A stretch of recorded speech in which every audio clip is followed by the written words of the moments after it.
Muito bem, pessoal, vamos começar mais uma aula de japonês com cultura pop, dessa vez com o reboot de Shaman King, feito pela Netflix, tá? Tô pegando aqui o primeiro episódio da primeira temporada, não é exatamente o iniciozinho, é em 4 minutos e 30 que começa a aula, um trechinho bem curtinho, para a gente ver algumas coisas interessantes que aparecem na linguagem e que a gente pode aprender através delas, tá bom? O título original é Shaman King, tá? Temos que nos atentar ao som longo, né? Sha, tá? Você que está começando a aprender japonês agora e faz o nosso mini curso, por exemplo, né? Que é o nosso curso gratuito para você ter noções de japonês. Uma das coisas que eu vejo muito o pessoal tendo, não dificuldade, mas estranhando e mandando perguntas, você vê o pessoal errando, inclusive, as características gráficas que mostram alguns tipos de pronúncia em japonês. O que eu quero dizer com isso? Som longo, som encurtado, né, que é esse tsu pequeno, né? Então, dá uma atenção, você que está pensando em estudar japonês e você que já está estudando japonês, dá uma atenção especial, né, tão empolgada e tão forte quanto você dá para o hiragana e para o próprio katakana, quando começa a estudar, para essas características da pronúncia, tá? Porque faz muita diferença. As palavras viram outras palavras se você não entender o que isso quer dizer, como isso se comporta, o que é um som longo, o que é um tsu pequeno, essa pausa na pronúncia, isso muda palavras, né? Como se fosse uma outra letra, uma letra extra. Então, né, foquem bastante a atenção nisso também e tirem as dúvidas que forem aparecendo também. Tomando um chazinho hoje aqui, a minha caneca do One Piece, que já, antigamente ela aparecia o logo do One Piece aqui, já tá muito velha, não aparece mais nada. Mas vamos lá, vamos começar. Aqui o protagonista, né, que é o Manta, não sei se é o protagonista na verdade, mas ele abre com ele essa cena e ele tá num lugar meio tenebroso, ali perto de um cemitério, e ele fala o seguinte: Tashika, koko tsukireba, tá? Tsukireba, chikamichi datta na, né? Tashika, koko tsukireba, chikamichi datta na, tá? Vamos lá. Tashika, né? Tashika tem essa coisa de confirmação, né? Tashika, né? Muitas vezes aparece como tashikani, quer dizer, realmente, né? Tashika, não tem erro, realmente, né? Tashika quer dizer de verdade, né? Tem algo de confirmação, né? Koko quer dizer aqui, né?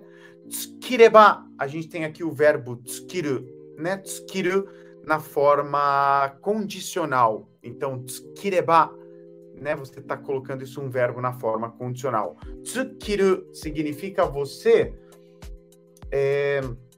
se enfiar, você cruzar alguma coisa, você atravessar alguma coisa. Vamos entender via os kanjis, porque tem vários verbos parecidos com sentidos parecidos. Mas esse aqui, ó, esse kanji, que é o tsu, né, ele tem essa ideia de você penetrar alguma coisa, de você furar alguma coisa, né? E o kiru tem a ideia de você cortar.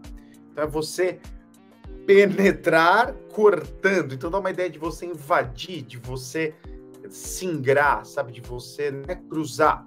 Isso na condicional. Então, se cruzar, chikamichi significa atalho. Atalho é um caminho, michi, chikai, né? Curto, né? Perto, né?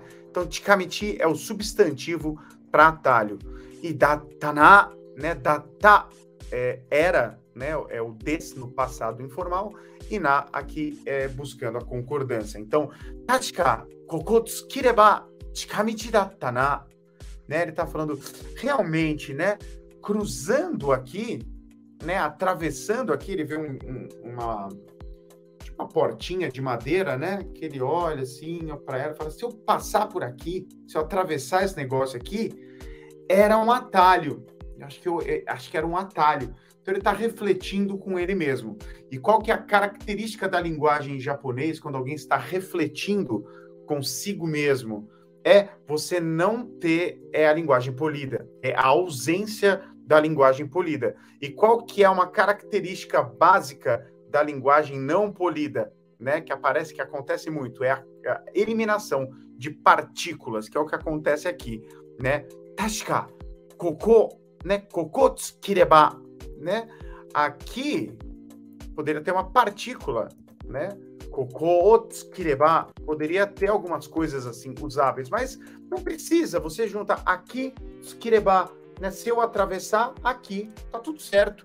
Não precisa ser a partir daqui ou o, trazendo, né, aquilo como um objeto que vai cruzar, vai ligar com o verbo, não precisa. Na linguagem informal, na linguagem não polida, as partículas elas acabam caindo muito rápido, tá? E chikamichi, atalho, datana, então quer dizer, uma tradução disso poderia ser, eu realmente, né, esse tashika, quando o japonês está pensando, é muito comum, né? Tashika quer dizer, eu já ouvi isso antes, é verdade, realmente, sim, é como a gente falaria, né? É mesmo, se a gente passasse por aqui, se a gente passar por aqui, tem um atalho aí, né? Era um atalho, né? Então ele está se dando conta de algo que ele já tinha uma informação prévia, tá? E a legenda colocou isso, né? Lembrando que essa legenda aqui é uma legenda oficial da Netflix, tá? Não sou eu que faço a tradução. Então a graça é justamente essa, né? A gente entender em japonês e depois a gente confrontar esse entendimento com o texto oficial, tá? Ele fala, pegar esse atalho economiza tempo, vírgula. E aí vai, mesmo que pareça um pouco assustador, tá bem adaptado, né? O texto aqui tá bem adaptado, tá? Não que seja um erro, porque, né, adaptações acontecem, tem que adaptar, mas na legenda é complicado, né? Para dublagem a gente consegue até entender melhor as adaptações, porque o texto em japonês verbalizado o texto em português verbalizado, a tradução tem que caber na boca do personagem. Agora, fazer isso na legenda não tem muito motivo. O que acontece bastante é a tradução ser de terceira mão, né? De segunda mão, na verdade, né? Por não ser direto do japonês, né? Você pegar uma tradução do inglês e depois passar pro português. Enfim, aqui ele fala, né, na sequência, chotto yana kanji dakedo, chotto yana kanji dakedo, tá? Quer dizer, tem um pouco de um kanji, uma sensação. Ya é algo ruim, algo que não é agradável, algo que é desagradável. Vem desse kanji aqui, ó. Ya, tá? A palavra em japonês mesmo é ya, tá? Só que aqui ele tá falando de um jeito mais coloquial. Então esse ya, que é a palavra que está no dicionário, a palavra corretinha, ela vira só um ya. Ela pode ser escrita em katakana, justamente para destacar que é um coloquialismo. O sentido é igual, tá? Ya na kanji. Então, quer dizer, uma sensação, ya, é uma sensação desagradável, tá? Um adjetivo do tipo na, que, portanto, precisa da partícula na para se ligar a outras coisas, a um substantivo, por exemplo, kanji, que é uma sensação, tá? Cuidado, hein? Você que tá, até quem tá começando, quem ainda não conhece muito, kanji, mas kanji não é ideograma? Mas muitas palavras em japonês vão ter o mesmo som e sentidos diferentes, tá? E justamente o kanji vai determinar quando é um caso, quando é outro, tá? Kanji, né, escrito dessa maneira aqui, significa sensação, tá? Kanji, para ser o ideograma, ele vai ser isso aqui. Esses dois kanjis, tá? São palavras completamente diferentes. É igual manga de camisa e manga a fruta. Dois sons, palavras que não tem absolutamente nada a ver uma com a outra. Dakedo, né? Dakedo significa mas, tá?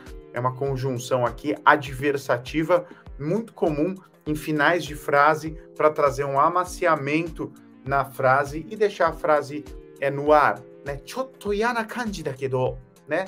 Chotto yana kanji dakedo, né? Mas é uma sensação desagradável, um pouco desagradável, tá? Então a gente vai juntar, né? Tashika, koko tsukireba chikamichi datta na. Chotto yana kanji dakedo, né? Então realmente, né, atravessando aqui era um atalho, né?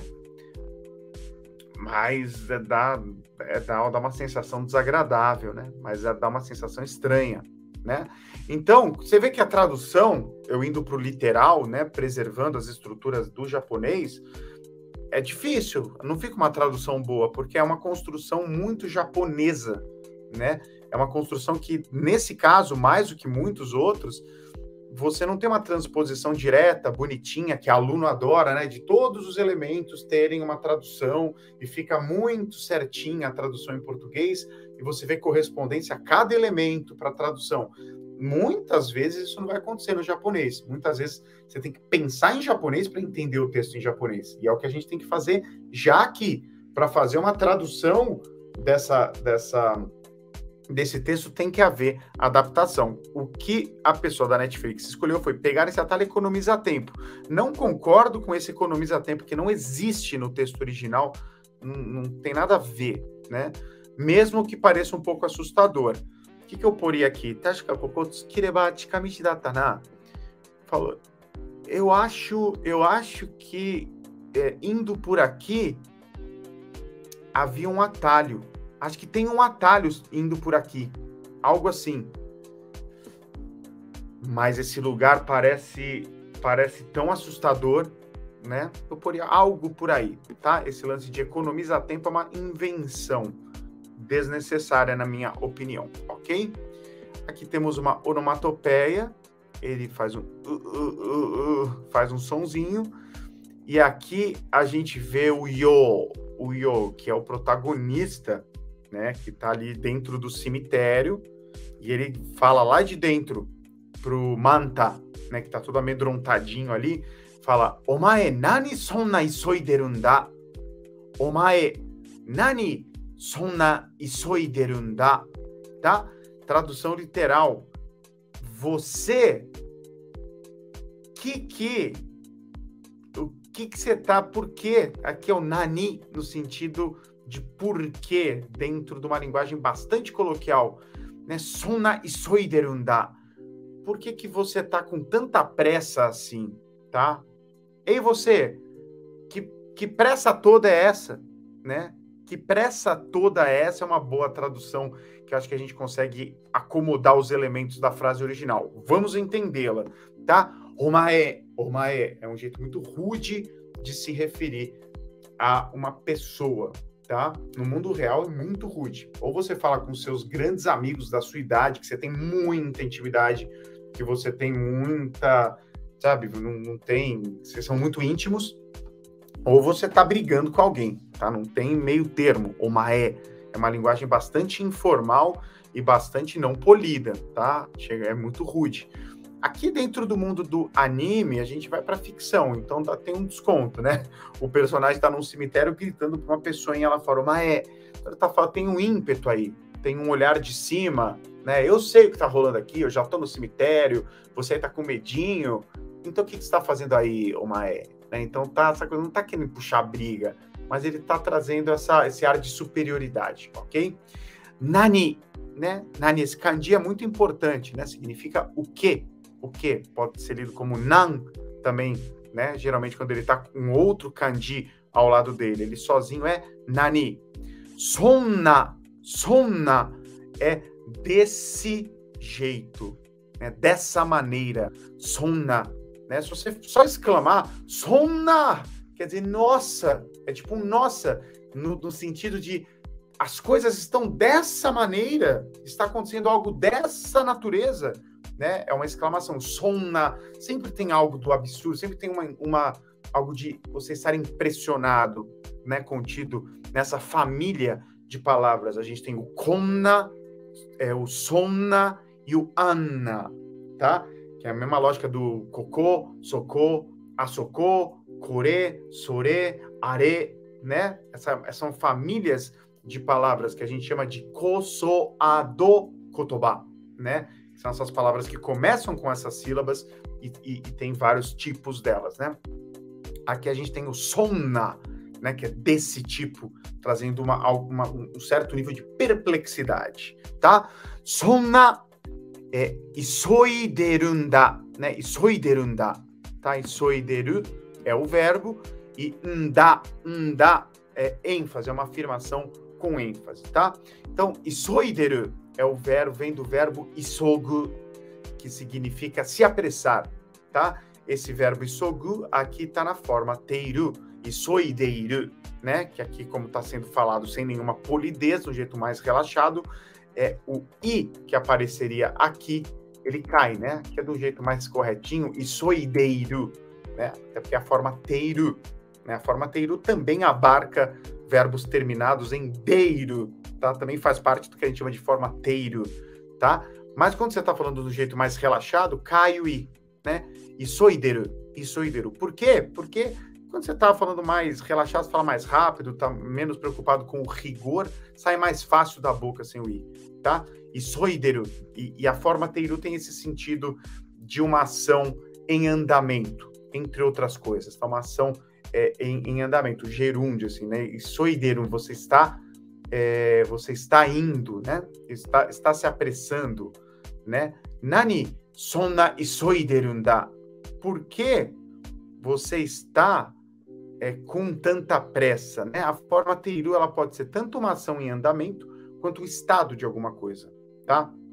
Eu não quero ficar me aprofundando muito em coisas gramaticais, eu quero que vocês entendam os usos gerais das palavras, mas aqui não tem jeito. Aqui a gente tem que falar da forma teiru, que ela vai expressar tanto uma ação em andamento quanto o estado de alguma coisa. Nesse caso aqui, não é ação em andamento, é o estado, porque o personagem Yo bateu o olho no Manta e viu ele assim, e todo com pressa, e todo nervoso, então ele está num estado de soideru, né? E é sonna isoideru, né? Um estado de apressado, de estar apressado, desse jeito. Ele está também apontando a quantidade desse estado que ele está. Nossa, por que você está tão apressado? É o tão, né? Por que você está tão apressado desse jeito? Tá? E fala isso com ênfase, tá? Omae nani sonna isoideru da? Né? Por que você está tão apressado assim? Como é que eu tinha traduzido antes? Quer ver? Acho que foi você que pressa toda essa. Aqui a gente pode brincar de fazer a correspondência aos elementos, se bem que né, o foco é sempre entender em japonês, tá, gente? Não precisa ficar buscando correspondência, mas acho que pode ilustrar bem, né? Você, omae, né? Do que pressa pode ser o nani, né? Qual pressa, né? E pressa, aqui a gente pode pôr o isoideiru, que é o estado de pressa, e toda pode ser o sonna, que intensifica, né? Sonna isoideiru, né? Sonna isoideiru, que pressa toda é essa, né? O essa também pode fazer parte do sonna, né? Sonna, essa, né? Dessa maneira. E o nda, afirmando com ênfase, é o nosso né? Não tem o que fazer, tá? Deu para entender? A Netflix colocou isso como por que está com tanta pressa, tá? Muito bem, tá tudo certo. Aí o Manta ouve essa voz desconhecida e fala né? Lembrando que seguido de ponto de interrogação em japonês né, é o nosso né? Lá eles falam só a letra E. Nanda aitsu, aqui quem tá falando é o Manta ainda, né? Nanda aitsu, né? Ele tá falando com ele mesmo. Reparem, né? Tem que ter esse contexto, porque o Manta, ele tá, como fala, acuado, né? Ele tá num lugar sombrio e tá lá o Yo falando de fora. Então ele tá quietinho falando com ele, o Yo não vai escutar, né? Nanda aitsu, né? Qual é a dele, né? Qual é a dele, né? É uma expressão muito comum, né? Você fala nanda, qual é? Né? Qual é que é? E aitsu é um jeito bastante coloquial, bastante não polido de você se referir a aquele lá, aquele sujeito. Aitsu, né? Tá longe de você. Também faz parte das tais das koso a do kotoba, né? Daquelas palavras que muitas famílias parecidas, né? Koso a, aqui é o a dessa família, né? Aitsu, né? Aitsu tem koitsu, soitsu, aitsu, doitsu, né? Enfim, né? Tem toda uma família. Aitsu é aquele tipo de sujeito, aquele tipo de pessoa, aquela pessoa, tá? De um jeito bastante rude, tá? Nanda aitsu, qual é que é daquele lá, hein? Tá? E aqui a legenda colocou, quem será ele? Um pouco diferente, né? Quem será ele seria mais, dare da aitsu, né? Aitsu dare, né? Seria mais, quem será ele? Aitsu itai dare, né? Quem será ele? Com mais ênfase. Tá? Nanda aitsu é só mais como uma reclamação, né? Que é aquilo lá? Quem é ele? Né? Quem é ele? Qual é que é a dele, né? Mas tudo bem, né? Detalhes, a legenda tá legal. E aí ele continua, né? Konna jikan ni, konna basho de, hitori potsun to ittai nani o? Tá? Konna jikan ni, aqui é um exemplo legal para a gente entender um pouco melhor a partícula ni e a partícula de, né? Olha que legal, né? Konna é desse tipo, né?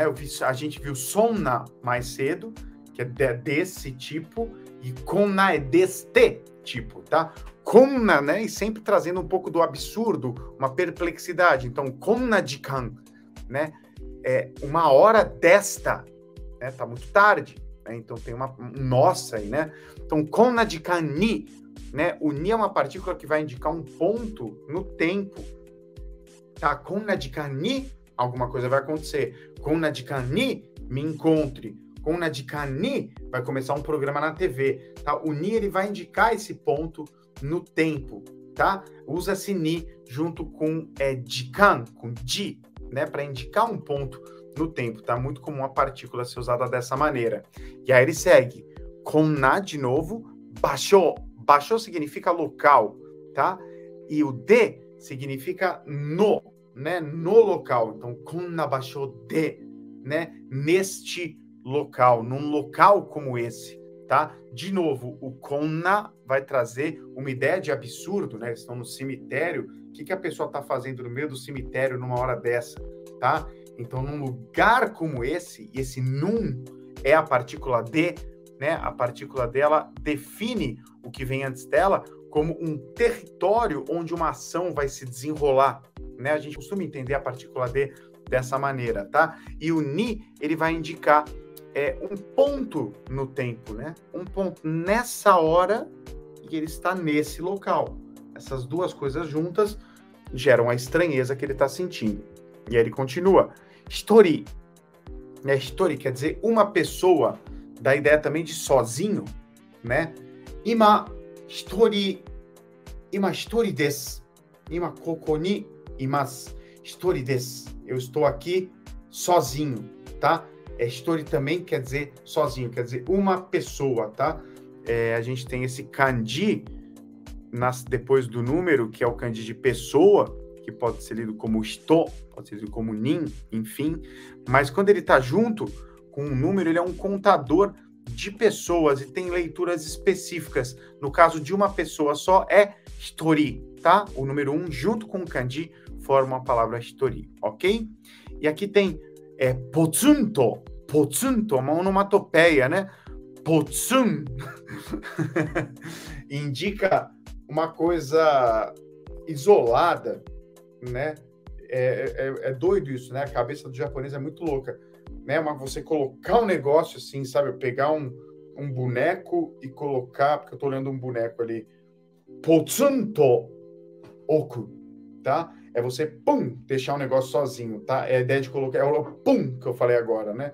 Coloca aqui, pum, né? Alguma coisa e ela tá isolada. Traz essa ideia, essa imagem, tá? E o to aqui, ele é uma partícula que vai indicar modo, vai pegar o que traz de imagem essa onomatopeia e vai indicar um modo, de que maneira ele tá sozinho.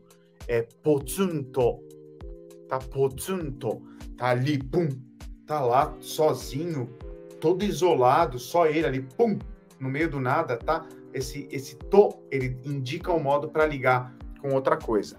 E aqui ele fala itai, afinal, né? Itai, né? Afinal, nani o? E a frase interrompida, muito comum na língua japonesa, né? Nani o? O que? E o o, a partícula o, vai indicar uma ação, né? O que ele quer, o que ele está pensando, o que ele vai fazer, não importa o verbo, a gente já consegue ter a ideia do que ele quer dizer. Itai nani o? Afinal, afinal o quê? Afinal, qual é? Qual é a dele, né? É isso que ele quer dizer aqui, tá? Muito comum em japonês, frases interrompidas. E muito comum frases interrompidas terminando com a partícula o, interrompendo a frase em o, né? Itai nani o? Itai é alguma coisa o, né? É muito, muito comum, tá bom? Então vamos se acostumar. A legenda oficial colocou: o que ele está fazendo sozinho num lugar desses a essa hora? Tá? Legal, tá legal, tá legal. Podia ter, como tem o potsunto, né? Podia pôr uma coisa engraçadinha, porque esse potsunto tem uma expressividade, né? O texto aqui tá muito, assim, só para ensinar vocês, né? Para como fala? Falando didaticamente, porque a legenda tá boa, né? Mas como tem potsunto, poderia ter colocado o que ele tá fazendo lá, todo isolado, num lugar desses a essa hora. Teria uma expressividade em português para o consumidor que tem no japonês também, tá bom? E aí ele fala aqui, masaka, yure, né? Masaka, quer dizer, não pode ser, tá? Né? Masaka, não pode ser. E yurei é o substantivo fantasmas, né? Fantasmas, alma penada, tudo isso. Então, será que, nossa, não pode ser? Será um fantasma, né? E a legenda colocou, será que é um fantasma, tá? Tá certinho, tá? Muitas coisas interessantes para a gente aprender aqui, né? Ni e de, do ponto de vista de ensino gramatical, né? Ter mais um exemplo bem contrastado da partícula ni e da partícula de, que são duas partículas muito essenciais da língua japonesa. Que mais? Pontos de atenção. Aqui, uma construção de frase bastante coloquial, né? Omae nani sonna isoideru n da, né? O verbo isogu, de se apressar, também é um verbo muito comum de usar no dia a dia. Yana kanji, também é uma expressão que ouve muito, né? Ya como um adjetivo para algo ruim, algo desagradável, e kanji como alguma coisa que é uma sensação. Enfim, muitas coisas legais que dá para aprender só com esse trechinho curto de Shaman King. Vocês estão entendendo, gente? Me fala aí nos comentários, tá todo mundo entendendo as explicações? Eu sei que o pessoal que está assistindo a gente, tem gente que já estuda, tem gente que nunca estudou, tem gente que está começando agora, tem gente que está lá no avançado. Então, é sempre, os níveis flutuam, né? Então, eu queria saber se vocês estão entendendo, mesmo quem não entende nada, quem não sabe nada de japonês, consegue acompanhar as coisas que eu estou explicando? Mandem comentários, porque eu posso, né, entender mais como que vocês estão recebendo o jeito que eu estou explicando aqui e tudo. Eu já vi muitas frases que terminam em o, mas o que entendi o porquê disso, poderia explicar? Eu expliquei já, Gohan. É uma frase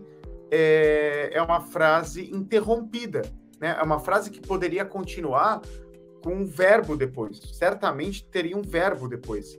Mas não importa, porque como os verbos vêm no final, a gente já sabe o que a pessoa está falando.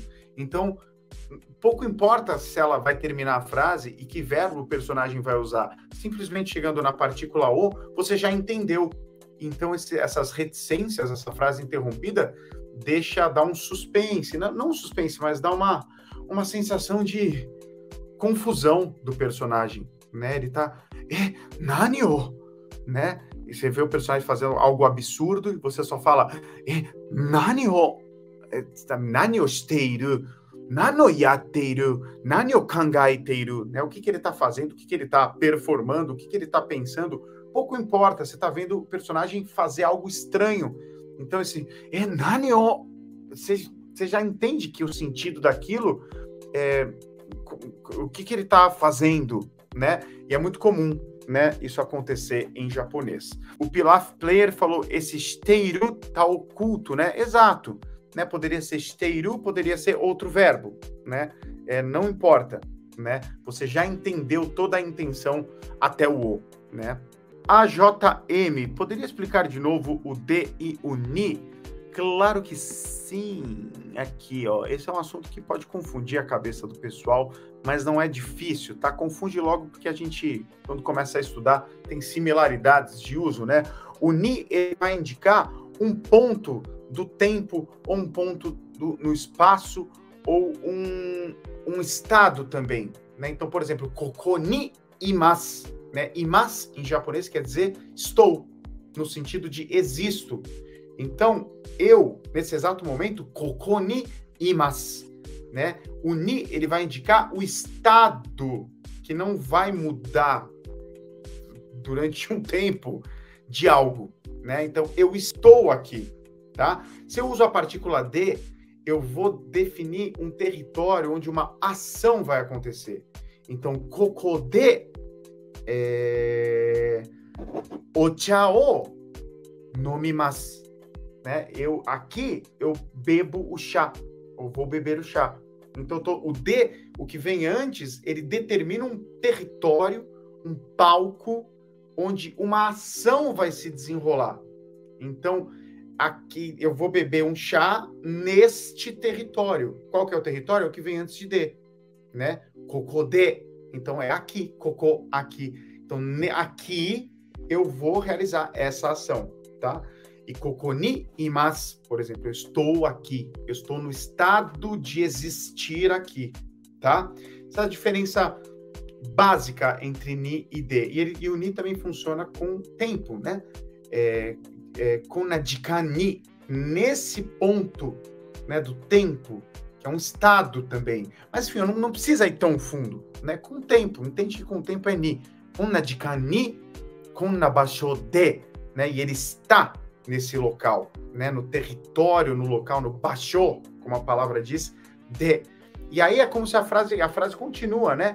Hitori potsun to, de maneira, o to ele indica modo. Lembra que eu falei? Então, ele tá de modo potsun, então de modo isolado, solitário, hitori, e sozinho, né? Todo isoladão. E tainanyo, né? O que ele está fazendo? Então, é como se... Aqui, ó, eu vou completar a frase. Nani o shiteiru. Oh, meu Deus. Que bom. Shiteiru. Itai nani o shiteiru. Então, o de vai determinar o local, o palco de uma ação. Qual que é a ação? Shiteiru. Né? Shiteiru é fazer, né? Na forma teiru. Então, afinal, o que ele está fazendo a essa hora, né? Kona de kani, né, a essa hora, um ponto no tempo, konna basho de, né, e neste local, tá? O de está determinando o local onde ele está shiteiru. Shiteiru é uma ação, então ele está fazendo uma ação num local. Esse local precisa ser determinado pela partícula de. Então é isso, gente. Espero que vocês tenham curtido essa aula. Assistam de novo o trecho e até a nossa próxima aula. Jané.